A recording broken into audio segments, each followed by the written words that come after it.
નમસ્કાર વિદ્યાર્થી મિત્રો, હું સાગર કાછડિયા વેદ ડિજિટલ એજ્યુકેશનમાં આપ સર્વે વિદ્યાર્થી મિત્રોનું હાર્દિક સ્વાગત કરું છું. આજે આપણે વાત કરવા જઈ રહ્યા છીએ ધોરણ 9 વિષય વિજ્ઞાન ચેપ્ટર નંબર 12 અંશસ્ત્રોતોમાં સુધારણા, જેમાં આજે આપણે આ વિડીયોમાં જે પાઠ્યપુસ્તકની અંદર સ્વાધ્યાય આપેલું છે આ સ્વાધ્યાયનું સંપૂર્ણ સોલ્યુશન જોવા માટે જઈ રહ્યા છીએ. ચલો સ્વાધ્યાયની શરૂઆત કરીએ. પહેલો જ પ્રશ્ન છે કે પાક ઉત્પાદનની એક રીતનું વર્ણન કરો કે જેમાં વધારે ઉત્પાદન પ્રાપ્ય થઈ શકતું હોય. પાક ઉત્પાદનની એવી રીત વર્ણવવાની છે જેમાં આપણને વધુ ઉત્પાદન થતું હોય પ્રાપ્ત. મિત્રો, આપણી જે વેદ ડિજિટલ એજ્યુકેશન નામની યુટ્યુબ ચેનલ છે, હવે એની એપ્લિકેશન પણ આપણી પાસે છે. તો આ એપ્લિકેશન તમને ક્યાંથી મળવાની છે, તમને શું લાભ થવાનો છે, એની આપણે થોડીક ચર્ચા કરી લઈએ. પહેલાં તો આ વેદ ડિજિટલ એજ્યુકેશન નામની જે એપ્લિકેશન છે એ તમને ગૂગલ પ્લે સ્ટોર પરથી મળી રહેવાની છે. હવે જેવું તમે ગૂગલ પ્લે સ્ટોર ઉપર સર્ચ કરશો કે વેદ ડિજિટલ એજ્યુકેશન, એટલે તમને આ લોગોવાળી એપ્લિકેશન બતાવે છે. આ ડાઉનલોડ કરવાની છે. ડાઉનલોડ કરો, તમારો 10 આંકડાનો મોબાઈલ નંબર એન્ટર કરો છો એટલે તરત જ તમારા મોબાઈલ નંબરની અંદર ઓટીપી આવશે. ઓટીપી દાખલ કરો એટલે આ રીતે સરસ મજાનું એક ફ્રન્ટ પેજ દેખાય છે. આમાં ખાસ મિત્રો મજાની વાત તો એ છે કે અહીંયા જે પેડ કોર્સ છે, આ પેડ કોર્સની અંદર ધોરણ 9 અને ધોરણ 10 એનો ગણિત અને વિજ્ઞાનનો સંપૂર્ણ સિલેબસ સરળ સમજૂતી સાથેનો આખો અભ્યાસક્રમ એમાં તમને પેઇડ કોર્સની અંદર મળી રહેવાનો છે. આ ઉપરાંત આપણે જે સ્વાધ્યાયની વાત કરીએ છીએ અત્યારે, એ સ્વાધ્યાયની સંપૂર્ણ સોલ્યુશનવાળી પીડીએફ પણ તમને અહીંયાથી મળી રહેવાની છે. આ ઉપરાંત તમારા કોઈ સગા સંબંધી છે, આડોશ પાડોશના મિત્રો છે, એ ધોરણ 3 થી 12માં અભ્યાસ કરતા હોય તો એને તમારે સજેશન કરવાનું છે કે વેદ ડિજિટલ એજ્યુકેશન નામની એપ્લિકેશન ડાઉનલોડ કરે. એની અંદર ધોરણ 3 થી 12ના જે વિડીયો છે એ સર્ચ કરે, એની ઉપર ક્લિક કરે તો તમને આ રીતે દરેક ધોરણ બતાવે છે. તમારું ધોરણ તમે જેવું પસંદ કરશો એટલે શું આવશે કે તમારે વિષયની પસંદગી કરવાની છે. ચલો વિજ્ઞાન વિષયની વાત કરું. હું વિજ્ઞાન વિષય પસંદ કરું છું તો વિજ્ઞાન વિષયમાં દરેક ચેપ્ટરના ક્રમ અનુસારના વિડીયો તમને જોવા મળશે. આ ઉપરાંત ફ્રી મટીરિયલ્સ, આ ફ્રી મટીરિયલ્સમાં ગુજરાત બોર્ડ દ્વારા જે પણ કંઈ નવા પરિપત્રો આવે છે, આ ઉપરાંત બીજી કંઈ શૈક્ષણિક જાણકારીની માહિતી હોય એ પણ તમને બધી ત્યાં ફ્રીમાં મળી રહેવાની છે. એક્ઝામ પેપર, તમારી પરીક્ષાની તૈયારી કરવા માટે અથવા તો તમારી પરીક્ષામાં તમારા માર્ક કઈ રીતે વધારે તમે લાવી શકો આ માટે જે એકમ કસોટીના પેપર પણ તમને અહીંયાથી મળી રહેવાના છે. તો હજી જે વિદ્યાર્થી મિત્રોએ એપ્લિકેશન ડાઉનલોડ નથી કરી તેવા વિદ્યાર્થી મિત્રો એપ્લિકેશન ડાઉનલોડ કરો, જેથી કરીને આપને ઘણો ફાયદો થવાનો છે. ચલો ફરી આપણે આપણા સ્વાધ્યાય પર આવી જઈએ. સ્વાધ્યાયમાં આપણો પ્રશ્ન હતો કે પાક ઉત્પાદનની એવી એક રીત વર્ણવો કે જેમાં ઉત્પાદન કેવું આવે છે, વધારે આવતું હોય. તો ચલો એવી કઈ રીત છે? તો વધારે ઉત્પાદન થઈ શકતું હોય એવી પાક ઉત્પાદનની એક રીત છે સંકરણ. સંકરણ એટલે કે બે સારી ઈચ્છિત લક્ષણોવાળી વનસ્પતિને ભેગી કરીને એમાંથી નવું બિયારણ બનાવવામાં આવે સંકરણ જાતિનું. આ સંકરણ દ્વારા સંકરણ જાત વિકસાવીને તેનો ઉછેર કરવાનો હોય છે. એક જ જાતિની ઉચ્ચ પસંદગીના લક્ષણ ધરાવતા બે જાત વચ્ચે પ્રજનન પ્રેરવાની ક્રિયાને કહેવાય છે સંકરણ. અને સંકરણ દ્વારા મળતી સંકર જાત બંને પિતૃના ઉચ્ચ લક્ષણો આનુવંશિક રીતે વહન પામે છે. એટલે કે જે લક્ષણો પિતૃમાં હોય એ ક્યાં આવે? એની સંતતિમાં આવે છે. સંકર જાતમાં ઊંચી રોગપ્રતિકારકની ક્ષમતા, નિપજોની સારી ગુણવત્તા, ઝડપી વૃદ્ધિદર, ઉત્પાદન ક્ષમતામાં વધારો વગેરે લક્ષણો પ્રાપ્ત થાય છે. આથી સંકર જાત કે સુધારેલી જાત ઉગાડવાથી ઉત્પાદન વધારે આવે છે. વિદ્યાર્થી મિત્રો, આ જે પણ સ્વાધ્યાયના પ્રશ્નો છે, આ જ્યારે આપણે થિયરીના જે પ્રશ્નો છે એ તમને એપ્લિકેશનમાં પેઇડ કોર્સમાં મળી રહેવાનો છે. સંપૂર્ણ 12મા ચેપ્ટરનો સિલેબસ, આ ઉપરાંત ગણિત વિજ્ઞાનનો સંપૂર્ણ સિલેબસ મળી રહેવાનો છે, જેમાં વિગતવાર આપણે આની ચર્ચા કરેલી છે. હવે આગળ વધીએ પ્રશ્ન નંબર 2 તરફ. પ્રશ્ન નંબર 2, ખેતરોમાં જૈવિક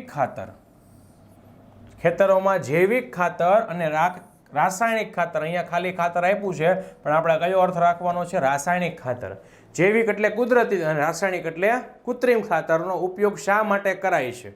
તો ખેતરોમાં જૈવિક ખાતર અને ખાતરનો ઉપયોગ એ ભૂમિની ફળદ્રુપતા જાળવવા માટે, ભૂમિમાં ખનિજ પોષક દ્રવ્યોને ઉમેરવા માટે, સારી વનસ્પતિઓની વૃદ્ધિ માટે જેમ કે પર્ણોની વૃદ્ધિ, શાખાની વૃદ્ધિ અને પુષ્પની વૃદ્ધિ દ્વારા સ્વસ્થ વનસ્પતિઓ અને વધારે ઉત્પાદન મેળવવા માટે આપણે બહારથી એને પોષક દ્રવ્યો ખાતરના સ્વરૂપમાં આપીએ છીએ.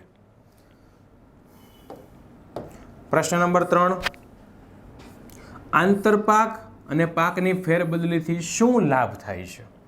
તો આંતરપાક એનાથી શું લાભ થાય છે? તો કે પોષક દ્રવ્યોનો વધુ માત્રામાં ઉપયોગ થઈ શકે છે. હવે તમે એક જ પ્રકારનો પાક વાવો છો ખેતરમાં, તો એ પાક જે પોષક દ્રવ્યો લેશે એ જ પોષક દ્રવ્યો લેવાના છે, બીજા લેવાના નથી. પણ એક સાથે 2 પાક વાવો તો એક પાકને જે પોષક દ્રવ્યો જોઈએ તો લેવાનો જ છે, અને બાકીના જે વધેલા પોષક દ્રવ્યો છે એ મેળવતો હોય એવો પાક તમારે વાવવાનો. એટલા માટે છે જમીનમાંથી વધુ માત્રામાં પોષક દ્રવ્યોનો ઉપયોગ થઈ શકે, મજૂરી અને સમયનો પાછો બચાવ થાય છે. આ ઉપરાંત રોગો અથવા રોગકારકને એક જ પાકની બધી જ વનસ્પતિમાં ફેલાતો રોકી શકાય છે અને બંને પાકથી સારું ઉત્પાદન મળે છે. આ લાભ થઈ ગયા આંતરપાકના. હવે પાકની ફેરબદલીથી શું લાભ થાય છે? તો કે ભૂમિની ફળદ્રુપતામાં વધારો થાય છે. તમે છે દર વર્ષે એકનો એક પાક છે રોપો છો તો શું થાય? જમીનમાં એ પાક જે પોષક દ્રવ્ય લેતા હશે એનું પ્રમાણ ધીમે ધીમે ઘટવા લાગશે. પણ ફેરબદલી કરો છો તો પોષક દ્રવ્યોમાં પણ શું થાય? ફેરબદલી થાય છે. આથી પાકની ફળદ્રુપતામાં, પાકના ઉત્પાદનમાં વધારો થાય છે.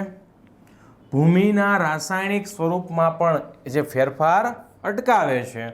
એક જ વર્ષમાં 2 અથવા તો 3 પાક દ્વારા સારું ઉત્પાદન મેળવી શકાય છે અને ભૂમિમાં ચોક્કસ પોષક દ્રવ્યોને ઓછું થતું અટકાવી શકાય છે. આ વાત થઈ ગઈ આંતરપાક અને પાકની ફેરબદલીના લાભાલાભની. ચલો આગળ વાત કરીએ. સવાલ નંબર 4, જનીનિક બદલાવથી શું થાય છે?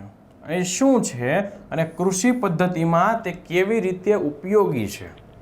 તો જનીનિક ફેરબદલી એ કૃષિ પાકની જાતમાં ઐચ્છિક એટલે કે ઈચ્છા અનુસારના લક્ષણોવાળા જનીનને ઉમેરવાની પદ્ધતિ છે, અથવા જો બીજા શબ્દમાં કહીએ તો જનીનિક ફેરબદલી સજીવમાં ઈચ્છિત લક્ષણવાળા જનીન ઉમેરવાના છે અને તેના મૂળભૂત જનીન બંધારણમાં ફેરફાર કરવાની એક પ્રક્રિયા છે જેને કહેવાય છે જનીનિક બદલાવ. ખેતીમાં વપરાતી પ્રણાલીઓમાં જનીનિક ફેરબદલી દ્વારા જનીનિક રૂપાંતરિત પાકો મળે છે અને જે રૂપાંતરિત પાકો મળે છે તેમાં સારી ગુણવત્તા હોય છે, વહેલો અને ટૂંકો પરિપક્વનો સમયગાળો એટલે કે ઝડપથી પાકી જાય છે, પ્રતિકૂળ પરિસ્થિતિઓમાં સારી અનુકૂળતા એટલે કે જ્યારે વરસાદ વધી જાય, પાણી વધી જાય તો એની સામે પણ એ ટકી રહે છે, વધુ પડતો તડકો પડે તો એની સામે પણ એ ટકી રહે છે અને ઉત્પાદકતામાં પાછો વળી વધારો જોવા મળે છે. આવા લક્ષણો માટે એ ઉપયોગી છે. ત્યારબાદ આપણે આગળ વાત કરીએ પ્રશ્ન નંબર 5ની. પ્રશ્ન નંબર 5, સંગ્રહિત અનાજને નુકસાન થતું કેવી રીતે અટકાવી શકાય? તો આપણે ખબર જ છે કે નુકસાન થતું કેવી રીતે અટકાવી શકાય? તો કે જે નુકસાનકારકો સૂક્ષ્મજીવો છે એના વિરુદ્ધ આપણે દવાનો છંટકાવ કરવો પડે. પણ હવે પ્રશ્ન એ છે કે કેવી રીતે નુકસાન થાય છે? અહીંયા જો શું પૂછ્યું તમને, કેવી રીતે નુકસાન થાય છે? તો કે ભંડાર ગૃહો એટલે કે જે ગોદામો, અનાજના જે ગોડાઉન હોય છે, આ ગોડાઉનમાં સંગ્રહિત અનાજ, જે અનાજ ભરેલું છે એને નુકસાન જૈવિક કારકો, ફૂગ, ઈતરડી, બેક્ટેરિયા અને ઉંદર તેમજ અજૈવિક કારકો જેમાં તાપમાન અને ભેજ એ અયોગ્ય પ્રમાણથી થાય છે. જો પૂરતા પ્રમાણમાં હોય તો કશો એને વાંધો આવવાનો નથી, પણ અયોગ્ય પ્રમાણ થઈ જાય, પ્રમાણ બદલાઈ જાય છે એટલે છે એ નુકસાન થાય છે.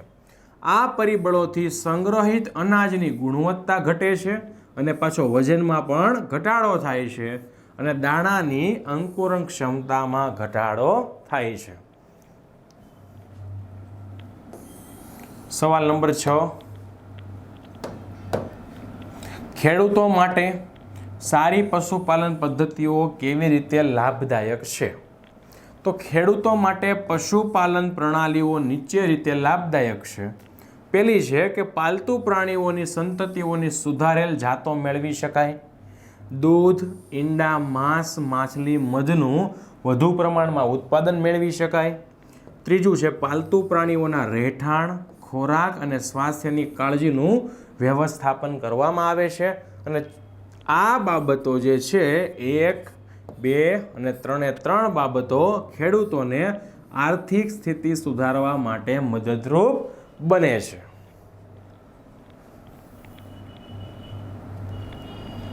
સવાલ નંબર 7, પાલતુ પશુ ઉછેરથી શું લાભ થાય છે? પાલતુ પ્રાણીને શું કામ ઉછેરવા જોઈએ? આપણને એનાથી શું લાભ છે? તો કે દૂધાળા પ્રાણીઓ જે દૂધ આપતા હોય એવા દૂધાળા પ્રાણીઓ દુગ્ધ સ્ત્રવણનો સમયગાળો વધારી, દૂધ સ્ત્રવણ એટલે કે દૂધ આપવાનો જે સમયગાળો છે એ વધારીને દૂધનું ઉત્પાદન અને ગુણવત્તા વધારી શકાય છે. આ ઉપરાંત ખેતી ઉપયોગી એટલે કે હળ ચલાવવા માટે પણ પ્રાણી વપરાય છે, સિંચાઈ કરવા માટે પણ પ્રાણીનો ઉપયોગ થાય છે અને ભાર વહન માટે પણ પ્રાણીનો ઉપયોગ થાય છે. પશુની સારી ઓલાદો મેળવી શકાય કે જે વધુ કાર્યક્ષમતા ધરાવતી હોય અને સારી ગુણવત્તા ધરાવતા માંસનું પણ ઉત્પાદન કરી શકાય છે. ત્યારબાદ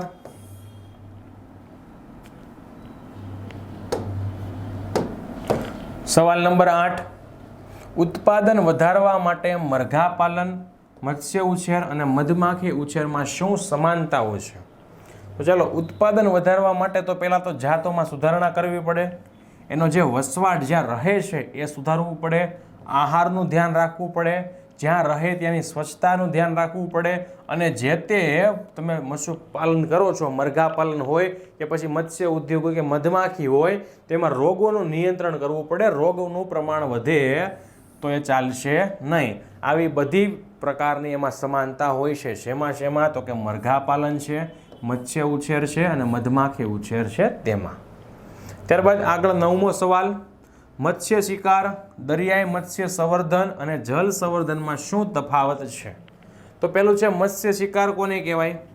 તો કે પ્રાકૃતિક સ્ત્રોત જેમ કે નદી છે, સરોવર છે અને દરિયામાંથી માછલીઓને પકડવી, તેને પ્રગ્રહણ મત્સ્ય ઉછેર કહે છે, એટલે કે મત્સ્ય શિકાર કહે છે. આ પ્રાકૃતિક સ્ત્રોત એટલે કે કુદરતી સ્ત્રોતમાંથી માછલીને પકડવી તેને.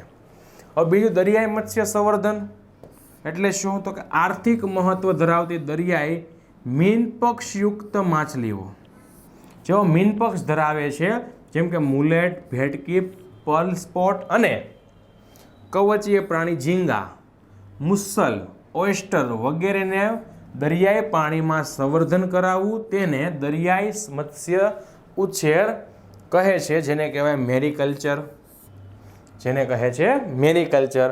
અને જળ સંવર્ધન એટલે શું? કે માછલીઓનું પ્રગ્રહણ એ મીઠા પાણીના જળ સ્ત્રોત અને ખારા પાણીના જળ સ્ત્રોત એમ બંને સ્થાનોએ કરવામાં આવે. આને કહેવાય જળ સંવર્ધન. અહીંયા 3 વસ્તુની વાત કરી અમે: મત્સ્ય શિકાર, દરિયાઈ મત્સ્ય શિકાર અને જળ સંવર્ધન.